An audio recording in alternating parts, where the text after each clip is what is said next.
Naruto 激闘忍者大戦 4! Alright guys, this is your boy Tacho here, and we are back playing some more Naruto Gekitou Ninja Taisen 4. So yeah, anyway guys, as I said I was gonna do, I've played off screen and I've unlocked all these missions here, so we've got quite a few missions to play here, and hopefully we'll be able to unlock a ton of characters by doing them. Over here you'll notice there's a little X mark next to this mission. That's because I accidentally did the mission when Sakura gave it to me, and I didn't want to complete the mission, so I just quit the mission, and that's why there's an X over there. When you complete the mission, there's going to be a circle next to it to show that you cleared it. So anyway guys, we've got a ton of C rank missions and a ton of B rank missions. I don't have any S rank missions yet actually, and I completely forgot to mention that there's a few characters that you can only unlock by beating an S rank mission, and I believe those characters are Kisame, OTK Naruto, which is One-Tailed Kyuubi Naruto, the one that fought against Sasuke at the Valley of the End, and the last one was actually somebody, I think Kabuto actually.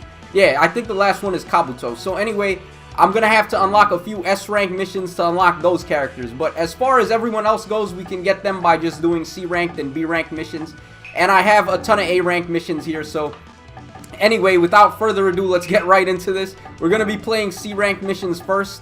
These first sets of missions here, these are arcade mode missions. Basically, you play arcade mode and with the character that it says here. So this one says Naruto, this one is Sasuke, this one is Neji. You just play the arcade mode with the character that it says in the mission, and you try to score the amount of points that it says there. So for this one, for Neji, it says score 100,000 points in arcade mode and you'll complete the mission. This one is 10-10, you gotta score 85,000, sorry guys, 85,000 points in arcade mode to clear this mission. Yeah, so anyway, we're actually not gonna do these because I have rounds set to 1. If you recall from the first part, I set rounds down to 1, and when we play arcade mode with only 1 round, it's a little harder to get points. So we're gonna play an even easier set of missions here. Let me scroll down here and we're gonna find these. There's these really easy, really easy missions. Here they are. Alright, so these are the combo attack missions. Basically, you just pick the character that it says and you play the mission, and you just do however many hit combos it says for you to do, and you'll beat the mission. So this one is a 6-hit combo with Naruto. This one here is a 4-hit combo with Choji. So these are really easy, and we're gonna do these first.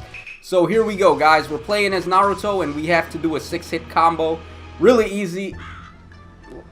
Alright, so Iruka's gonna explain stuff to us. You don't even have to do like an advanced combo, you just have to complete the basic combo here. So the basic combo is of course just hitting the B button over and over. Alright, so as soon as he finishes the demonstration, I'm just gonna get right into it. I think I skipped it there. Alright, so you just hit B 6 times and that's it. You do the full basic combo and there you go, the mission is done.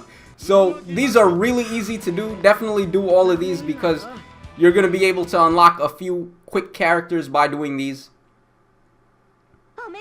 Alright, so we completed the mission there. Sakura congratulated us. She said omedetou, which is like congratulations. Okay, so let's go back down. We're going to do more combo missions. In other news guys, I didn't upload any videos yesterday because I kind of had a cold. I had a really bad cough, so I decided not to upload any videos yesterday. I've been taking a ton of cough syrup though, so I'd be able to record today, and that's why my voice is a little better. I don't know if I might cough in this video because I still have the cough, but hopefully I can do the commentary without coughing too much. It was really bad guys. I was like coughing my lungs out yesterday. I actually like coughed out and there was a little bit of blood with the phlegm that I coughed out. So yeah, I don't want to gross you guys out. I know that's kind of nasty to say, but it's the truth. That's what happens. So alright, we're playing as Sakura this time. We got to do a 4-hit combo.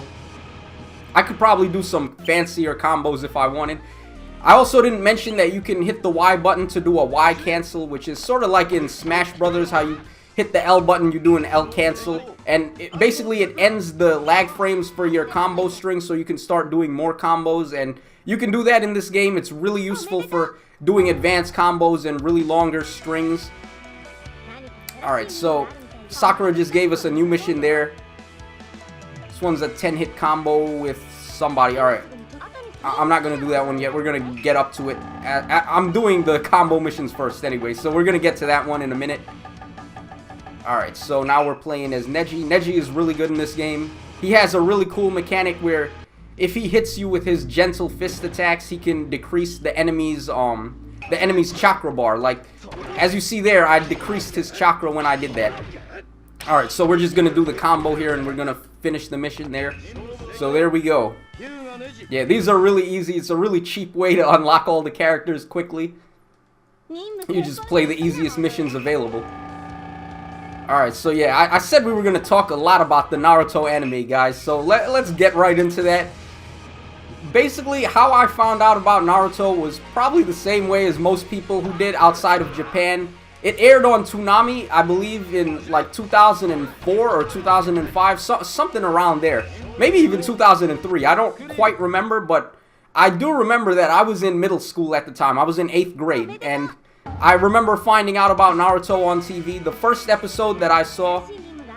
Alright, we just got a 5-hit combo mission there. As I said, I'm gonna do that in a moment. So, basically, I found out about Naruto when I was in the 8th grade, and it was on Toonami, and I didn't start it immediately. I didn't watch the first episode, but I think the first episode I watched was the bell test, when Kakashi gave Naruto, Sakura, and Sasuke the bell test, and they had to steal the bells from him, and that was the first episode that I saw. So I actually got hooked on the series from that. It was really cool. I really enjoyed it because I really liked the idea that they had to rely on teamwork, because Naruto was like the hyperactive ninja, and he couldn't get the bells on his own, and then Sakura is useless, so she couldn't do anything at all on her own. And as far as Sasuke goes, he's really cool, he's really strong, but even he couldn't get the bells on his own from Kakashi. He managed to touch him after he did a really cool combo move to try and like lock out Kakashi's limbs so that he could do the thing really easily and get the bells, but he didn't manage to take them, and Kakashi was able to evade his attacks there. So at the end of the day, what they had to do was work as a team to try and get the bells, and that's really what Kakashi was trying to teach him. He was trying to teach them how to work as a team so that they could play on each other's strengths and they could succeed at doing something that they couldn't do individually, and that's what happened in the end. Sasuke gave Naruto some food so that he'd be at full strength, and they didn't take the bells, but after Kakashi realized that they learned the value of teamwork, that's when he decided to pass them. So that was the very first episode of Naruto I saw, and like I said, I was hooked because I really liked the idea of the teamwork aspect, and that's something that they kind of lessened on throughout Shippuden, or lessened, I don't know if that's a good way to say it, but it kind of became more of an afterthought, let's say, during Shippuden, because they were more focused on like individual talents at that point. So I don't know, that's why I mainly prefer Part 1, but I still see that Shippuden has really good points to it. So yeah, Part 1 was a lot more about the teamwork aspect. Well, at least up until the Chunin exam and the Sasuke retrieval arc, because that's when individual talent started to shine out a little more as well.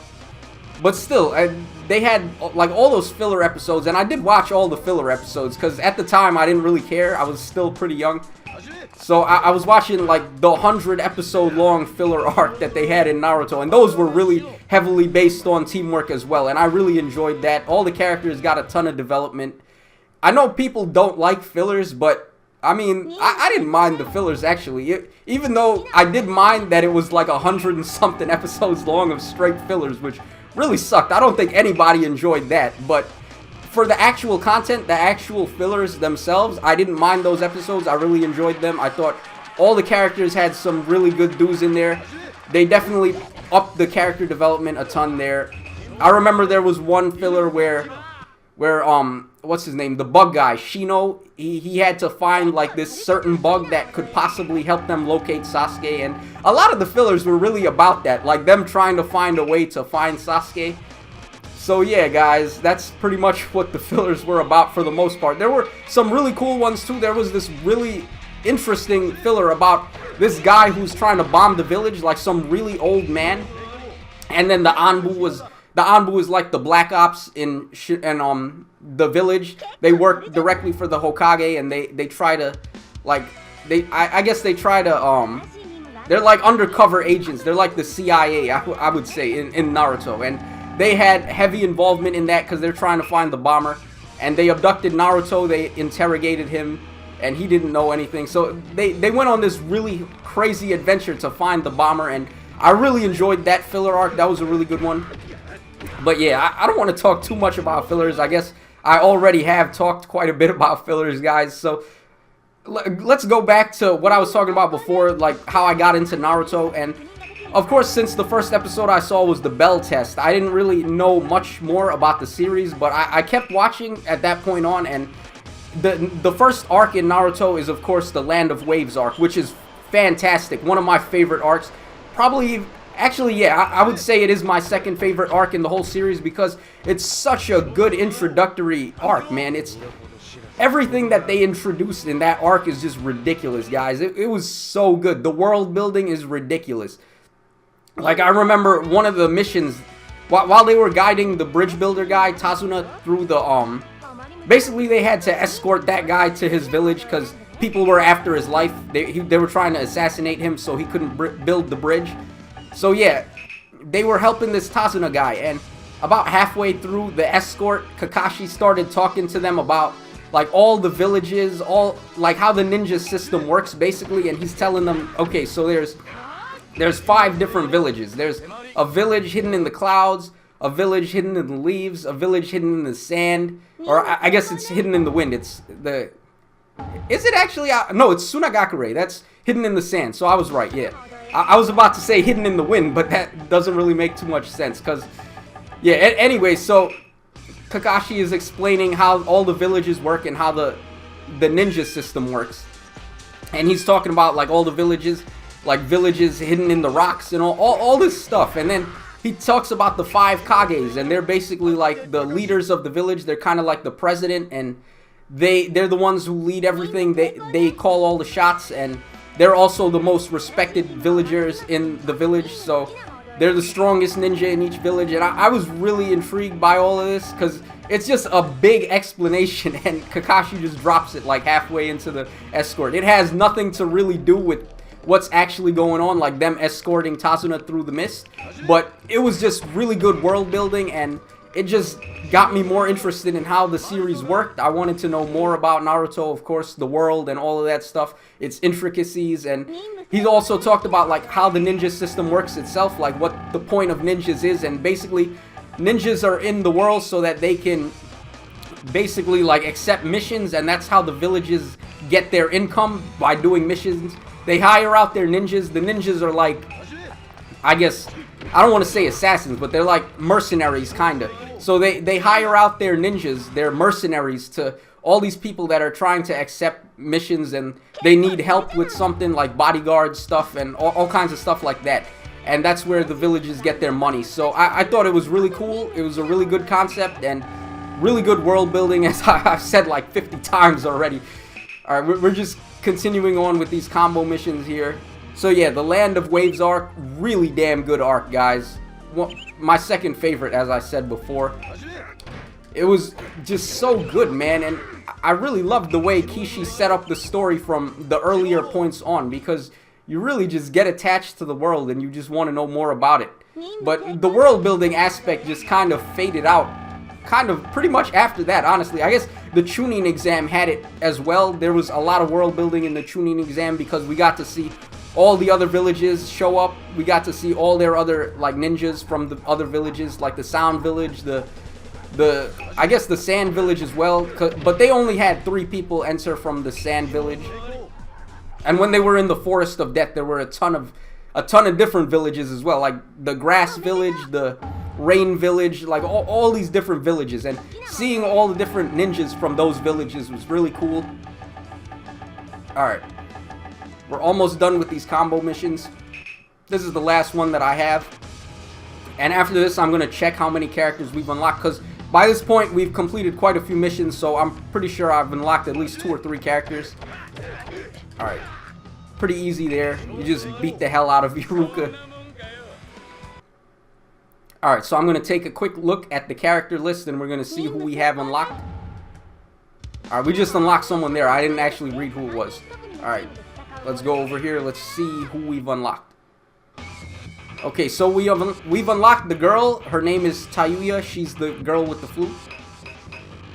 Alright, we've unlocked this guy, Mizuki. This guy is from the very first episode. I actually, as I said, I didn't see the first episode. I started it, I think it was like episode 3 or 4, where they had the bell test. So I didn't know who this guy was at first. Is that all we unlocked? I'm pretty sure we unlocked one more guy. Alright, I guess not. I guess we only unlocked Tayuya and that dude there. Yeah, so we only unlocked 2 characters so far. I thought we would have unlocked Karasu, which is Kankuro's puppet. He's a playable character. Alright, anyway, let's get on with some more missions here. Let's try to unlock some more characters. Alright, 3-man cell. Nah, let's go back to mission mode. Okay, so, as I said, the first missions you want to do are these combo missions because they're really easy and you can unlock a couple of characters really quickly that way. Alright, so over here we've got... This mission is they want you to play a 4-man battle and... You have to use these certain characters to win, basically. So, this one, they want us to do a 4-man battle and win as Naruto, so we're gonna do that. As you see, it's pretty much the first episode, as I said. This is the bell test. We've got Team 7 versus Kakashi here, and I'm playing as Naruto, and the point is to win, basically. So, here we go. This is really easy. Alright, yeah, there's just no way he can beat us. It's 3 against 1 here. Really emphasizing the value of teamwork, which was the concept that I really enjoyed from Naruto when it started out. Alright, I'm going to hit him with a special if I can. Alright, I missed. It's a little tough to land your combos when all my other teammates here are hitting him and they're doing a ton of damage. So there we go, we've done it. Okay, so that's another easy mission. All the C-rank missions are pretty easy, guys. Alright, so let's just continue on here. Alright, so now let's do another one of those. Alright, this one is a 4-man team and we have to win as Sasuke this time. We're playing as Sasuke, Naruto, and Sakura. Okay, so let's do this. This time we're fighting Orochimaru, okay. Alright, this is from in the Chunin exam arc when they fought him in the forest and they were really getting their asses kicked. And then Sasuke, he unlocked the curse. Or was that before he had the curse seal? I don't remember. Yeah, I think it was before he had the curse seal. So he had to really step up his game because Sakura just fainted. She's completely useless, as always. And Naruto, he went into the Nine-Tailed Fox mode, the early Nine-Tailed Fox mode, when he didn't have, like, the cloak of chakra, but he just took on, like, the form of the fox. And they were really just getting destroyed by Orochimaru. And then Sasuke stepped up his game. He unlocked his Sharingan. He awakened his Sharingan and... He did the Dragon Flame Jutsu, which is a really awesome one. Really good animation there. That was a good fight. Sasuke versus Orochimaru in the Forest of Death. I really like that one. Yeah, and he freaking burned him with the Dragon Flame Jutsu. He freaking burned him through a tree. That was really cool. Okay, so this time we gotta play as Rock Lee. Alright, we're Rock Lee and Gaara versus Kimimaro this time. Again, this one is from the Sasuke Retrieval arc. Really good fight. This was actually one of my favorites too. I would say this is definitely top 5 for my favorite Naruto fights. Rock Lee and Gaara versus this dude here, Kimimaro. And it really is a shame that he only fights once, Kimimaro, because he's really cool. His technique is really cool. Basically, he can take his bones out of his body and use them as weapons. Really wild idea. I don't know how Kishi came up with that one, but it's really cool. This dude, he looks really cool in his second curse seal form, guys. Yeah, I'm getting tongue twisted again, as usual. I'm going to try to hit him with my special there. Alright, I missed. Yeah, like I said, it's a little tough to get these guys with your special attack in these team fights, because when you've got so many people on the screen and we're all attacking at the same time, it's pretty tough to land my combos correctly. Alright, so there we go. We've done that. We unlocked a new character there, I believe. Alright, let's see here. Alright, what other missions can we do now? Alright, we're going to do some arcade mode, I guess. This will be a little bit more fun. I'm not going to play the score attack ones yet because, as I said, I have rounds set to 1, so it might be a little tough for me to score points.